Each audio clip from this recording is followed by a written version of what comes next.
Hi. Hello, and welcome to another episode of the Kindness Habit.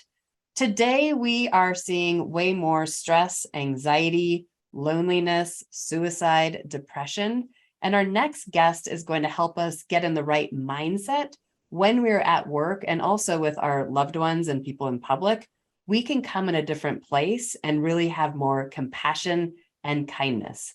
I've known our next guest for over a year and a half, and we've worked on different projects together. I have a lot of respect for what he does and helping people figure out what their strength is and also where they can best fit their skills in different corporations. So please help me welcome my guest today, the king of kindness, Jim. Thank you so much. It's so fun to see you. We haven't seen each other Yeah, for a while, so I it's so fun know. to be able I to know. see you. Thank you so much for inviting me, and it's great to be here. And also just to give us the opportunity to talk about something that most people don't talk about in the workplace, which is this notion and concept of love. And and I think why we're here, it kind of flows into your overall theme about introducing more kindness into the workplace. Oh my gosh, So yes. And yeah. then tell the listeners, because they don't know exactly what you do. I gave a brief, Yeah. very summary, but like first, where are you? Where are you located today? Where are you I live calling in in from? yeah, I live in beautiful Bend, Oregon, and I am a headhunter. So I focus on recruiting for technology companies across the U.S. Mhm. And been doing this for about 17 years. I actually worked in tech for 10 years prior to that. I've been anywhere from individual contributor to an entrepreneur to a hiring manager and executive myself. So that's kind of where my uh, wheelhouse and expertise is. And the observations that we're going to share and talk about today, I think are based off of my experiences being a headhunter as well as an employee and a hiring manager as well. Oh my gosh, yes. You have, I mean, literally a 360 view on what has happened from all different angles of how people feel and also our power to really be more kind and show more love. So you had written an article about this, about kind of the leader mindset. So let's just tell the listeners kind of why you're so passionate about this and what you've learned with working with all different types of people. Yeah, I'm glad you mentioned 360. I should name a company after that, which I actually did. So the name of my company is 360 Sonar, and it incorporates that notion of more of a holistic perspective and view about job search and recruiting.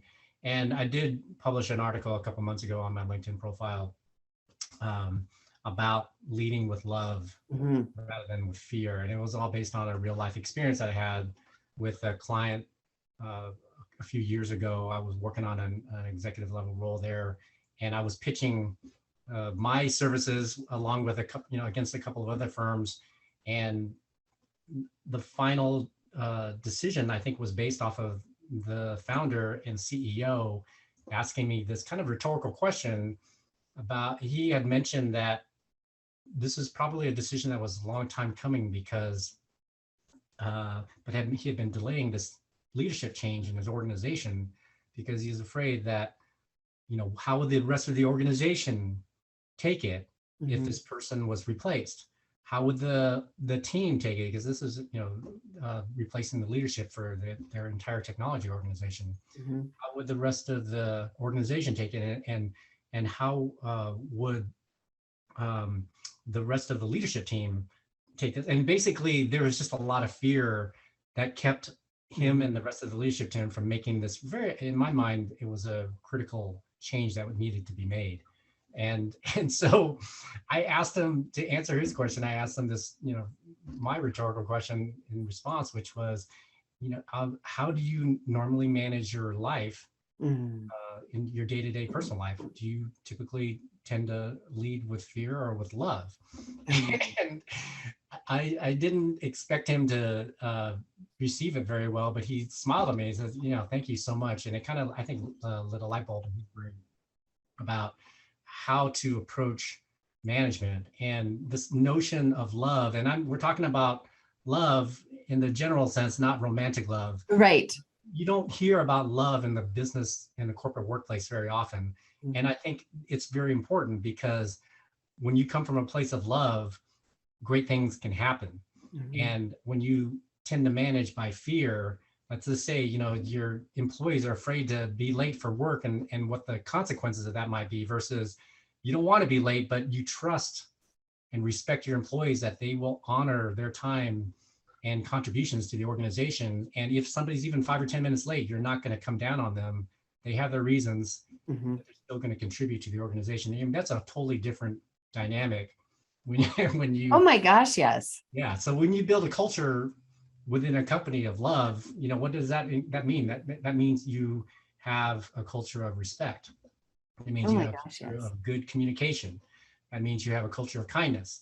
All of these things can then, I think, bear fruition throughout the rest of the organization at all levels, whether you're a manager, you're an employee, or for your peers as well. So this notion that I want to try to, I think, um, elevate within organizations is this idea that love yourself, love Mhm. your coworkers, and then also love your customers or your clients as Mhm. well. And Oh my because gosh, yes. yeah, there's this whole uh, ecosystem of everybody who needs and or needs something from somebody or is providing something, but it's a totally different dynamic when you come across come at it that way. So Oh, for sure. Well, I always tell my clients that you spend more time at work than any place else. So you have to find an environment where you do feel that support and kindness and respect. And what you were talking about, when you get this environment, communication is going to increase because they're going to trust one another. And mhm. also, you and I were talking before we started to record about New York Times had an article this week about the quiet quitting. Yeah. And so, can you just tell the listeners, because then you also had something funny to talk about that, but because we know in everything we're reading that people are, leaving corporations, it's really hard to retain and recruit people, but also this term quiet quitting is also being used. So, can you tell people what that means if they haven't heard it, and then also how love in an organization could help, stop some of that? Yeah, I hadn't even heard of that phrase up until recently myself, but apparently it's caught on as a meme. And it's this idea that there are some employees within an organization that are going to feel disgruntled for various reasons, either for personal reasons or because they don't like their job or their manager or their company. Mhm. And instead of going outright quitting their job, they're just, they're not as productive as they normally could be or would want to Yep. be, or not going the distance, and basically, um, I think not putting their all into Mhm. their job and their organization. And so it's just coming short of actually quitting. But then, the opposite notion I just read about just like, I think a day or two ago, which is this idea of quiet firing now. So from the employer side, Right. but these are no concepts that have been happening for, decades or centuries. But, from the Mhm. employer side, now they're cutting off the avenues for growth and Mhm. promotion. And I think that's the idea that, hey, instead of coming out and outright directly firing somebody, we're just going to try to encourage you to leave this organization. So I think both concepts are unhealthy, obviously. Well, and they both are led by fear, right? It's Exactly. exactly what you said. Like they're fearful that maybe they can't find another job, or this manager is fearful that they have to fire this person. When really, if they had more courage to love themselves, or love the organization, then they would make different decisions. So I think what your topic goes exactly what's happening and that we're reading about, right now and how people are Yeah, feeling. if you have a predominant population of your employees who are quiet quitting, then there's something wrong with your organization. It's not Oh my healthy. gosh, yes. And so this is where it starts at the leadership level, because then you can start basically encouraging. You can even be part of your mission statement. I have a client who is actually explicitly part of their mission statement, and their leadership is that they've adopted this concept of leadership called LEAP, and it's actually advocated by somebody. His name is Steve Farber. So Mm. he's the father, I guess, of extreme leadership. You can look him up. Okay. So he came up with this idea of LEAP. It's an acronym, Mhm. and the L stands for love, Mm. E stands for energy, the A for audacity, and the P for proof. And so you Mm. can look it up and read more about it. But we're going to focus purposes of this conversation on the L, which is the love part Mhm. about it, right? And so his idea about leadership is that, hey, specifically introduce the notion and concept of love into your culture and your organization. Mhm.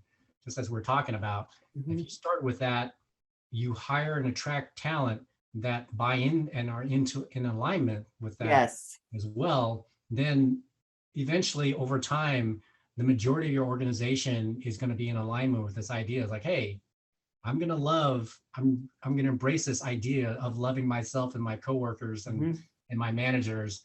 And that, and I think that's going to lead to very positive outcomes for your company. So, Oh my gosh, yes. Oh, for sure. And then you also help people. You had just launched something on your website to really help people. And I love that you are a holistic approach to finding people the right place and really aligning people's values. So can you tell the listeners what you just launched? Just because I know you're helping a lot of people, but I think also it helps people really think about what's important to them. yeah. So I for years, I've been asked by my candidates and friends to help them with their job search, and specifically people would come to me all the time and say, hey Tim, can you help me with my resume, because I want to change my job or change careers or whatever. And I always would turn them down because I don't just want to just help people with a resume. There's a lot of people out there are very good at just helping with their resume. Yep. Number one. Number two, I always believe that it's in your best interest as a candidate, as a professional, to look at everything holistically when it comes to your job and your career.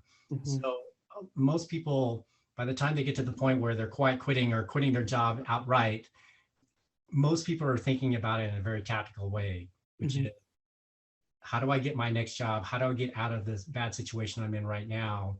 And there's these negative factors that are pushing you out rather than you deciding where you want to go. And so my goal here is to help people from a holistic standpoint. So I've created this program where we look at your job search, your career, from a mindset, mental standpoint, strategically, and tactically.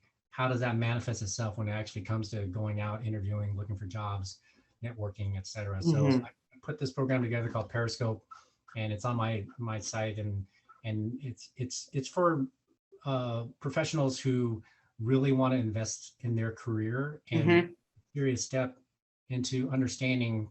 Starts off with, again, this whole notion of love yourself, know who you are, what you like, what you want, what you don't want, and then based on that, then we develop a strategy on how to go about conducting your job search, so that you can basically filter in all of the positive, good opportunities, and then filter out all of the negative, noise that is just going to divert you from getting you closer to your goal. So exactly. I love that, because life is so short to stay at a job you don't like or a job that you're not being respected. And so to really be thinking about, what do you love to do? What are your strengths? And like really have a better strategy is really going to help you. Is this only for the technical field that you're helping for people? all types of, for anyone? Okay.